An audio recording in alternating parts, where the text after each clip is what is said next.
Dewasa ini, masyarakat Malaysia sering didedahkan dengan permasalahan sosial remaja. Namun, kita sering tidak mengambil serius dengan permasalahan yang dipaparkan di dada-dada akhbar. Manakala, ramai daripada kita yang tidak mengetahui adakah permasalahan ini perlu diambil berat ataupun sebaliknya. Definisi delinquent.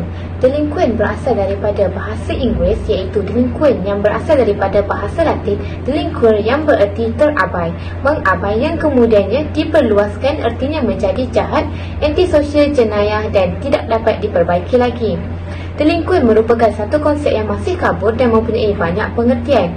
Menurut Black's Law Dictionary, delinquent bermaksud kegagalan, pengabaian, pelanggaran dalam undang-undang atau tanggungjawab.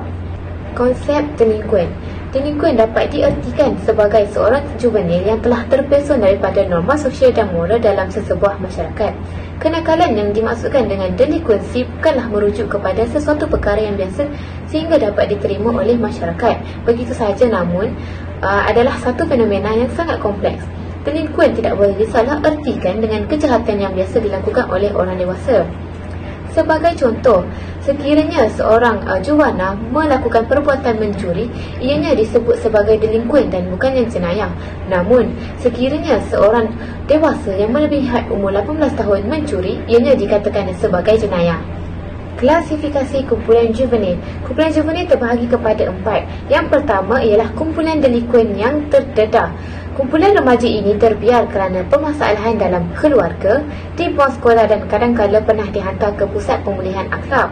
Mereka cenderung melakukan jenayah bercorak ganas seperti rompakan, rogol, pergaduhan dan keganasan. Mereka bangga dengan tingkah laku delinquent yang dilakukan dan menganggap bahawa individu yang mengikut peraturan adalah lemah. Kumpulan yang kedua ialah kumpulan yang keliru dengan moral dan peraturan. Golongan ini kadang-kadang mahu menerima nilai moral dan kadang-kadang menolaknya. Jenayah utama yang dilakukan termasuklah merosakkan harta benda, bersekedudukan dan kadang-kadang hilang pertimbangan moral. Mereka kadang-kadang mahu mengikut peraturan dan kadang-kadang menentangnya. Kumpulan yang ketiga ialah kumpulan pelampau yang menentang peraturan. Mereka ini tidak mahu mengikut peraturan. Walaupun begitu, mereka tidak pernah memutuskan hubungan dengan keluarga, sekolah dan juga rumah. Kelakuan buruk yang mereka lakukan adalah seperti meminjam kereta tanpa kebenaran, menghisap dadah dan melakukan perbuatan tidak senonoh. Nilai moral yang mereka ikuti seringkali menjadikan mereka merasa bersalah untuk melakukan tingkah laku delinquent.